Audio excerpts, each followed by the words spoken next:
ভারত সরকার জুলাই যোদ্ধাদের গণতান্ত্রিক আন্দোলনকে যেভাবে চরমপন্থীদের আন্দোলন বলে আখ্যায়িত করছে তা চরম সীমালঙ্ঘন।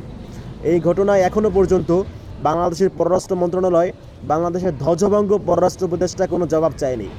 আমরা অবিলম্বে বাংলাদেশের পররাষ্ট্র মন্ত্রণালয়কে দাবি জানাচ্ছি দিল্লি থেকে এই ঘটনার জবাব চাওয়ার জন্য। জুলাই ঐক্যে অংশগ্রহণকারী ছাত্র জনতাকে তারা নানাভাবে ট্যাগিং দিয়ে, উগ্রপন্থী ট্যাগিং দিয়ে কটূক্তি করে যাচ্ছে। নানা ধরনের ন্যারেটিভ বিল্ড আপের মাধ্যমে জুলাই যোদ্ধাদেরকে হত্যাযোগ্য করে তুলছে, যার সর্বশেষ উদাহরণ আমাদের জুলাইয়ের অস্তিত্ব, আমাদের জুলাইয়ের সন্তান শরীফ ওসমান বিন হাদি। মূলত যারা এভাবে ভারতের আধিপত্যবাদের বিরুদ্ধে কথা বলে যুগে যুগে আমরা দেখেছি, তাদেরকেই সংঘবদ্ধভাবে হত্যা চেষ্টার চক্রান্ত করে ভারত।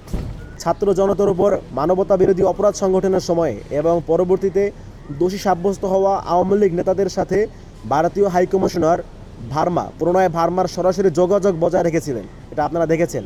এতে করে বাংলাদেশের যে নিরাপত্তা ও সার্বভৌমত্ব সেটি আজ হুমকির মুখে পড়েছে। ভারতীয় মিডিয়া এবং সেই দেশের জনগণও জানে 2024 সালের 2 ডিসেম্বর ভারতের ত্রিপুরা রাজ্যের রাজধানী আগরতলায় বাংলাদেশ সহকারী হাইকমিশনে হামলা চালায় হিন্দু সমিতি ও বিশ্ব হিন্দু পরিষদের সঙ্গে যুক্ত উগ্র হিন্দু চরমপন্থী গোষ্ঠীরা। সে সময়ে ঘটনার সেই সুরাহা না করে বাংলাদেশ থেকে পালিয়ে যাওয়া গণহত্যাকারীদেরকে প্রশ্রয় দিয়ে যাচ্ছে ভারত। অবিলম্বে এইসব খুনিদেরকে বাংলাদেশে ফিরিয়ে দেওয়ার আহ্বান জানায় জুলাই। আগামী 72 ঘন্টার মধ্যে যদি বাংলাদেশের পররাষ্ট্র মন্ত্রণালয় দিল্লি থেকে এর জবাব না চায়, তাহলে পররাষ্ট্র মন্ত্রণালয় অভিমুখেও মার্চ করবে জুলাই ঐক্য। প্রিয় সাংবাদিক বন্ধুগণ, গতকাল আপনারা দেখেছেন দ্য ডেল্টাগ্রামে প্রকাশিত প্রতিবেদনে বলা হয়েছে 2024 সালের জুলাই আগস্টে মানবতা বিরোধী অপরাধের সময় প্রত্যাশিত কূটনৈতিক দায়িত্ববোধের মানদণ্ড ভারতীয় হাইকমিশনার প্রণয় কুমার ভার্মা লঙ্ঘন করেছেন। একটি ব্যাপক নিধনযজ্ঞ ও হত্যাকাণ্ড চলাকালীন সময়ে যেসব আন্তর্জাতিক প্রতিনিধি মানবতা বিরোধী অপরাধে লিপ্ত একটি শাসন ব্যবস্থাকে জনপরিসরে বৈধতা দেওয়ার ক্ষেত্রে ভূমিকা রেখেছেন, প্রণয় কুমার ভার্মা সহ যারা এমন কর্মকাণ্ড করেছেন তাদেরকেও জবাবদিহির আওতায় নিয়ে আসার দাবি জানাচ্ছি আমরা।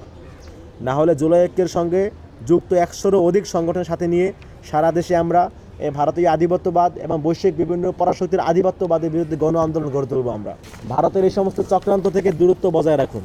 আপনারা বাংলাদেশে আছেন, আমরা চাই এই দেশের সরকার এবং জনগণের পক্ষ নেওয়াটাই হবে আপনাদের জন্য যৌক্তিক সিদ্ধান্ত, এটা আমরা আপনাদের কাছ থেকে আশা করি।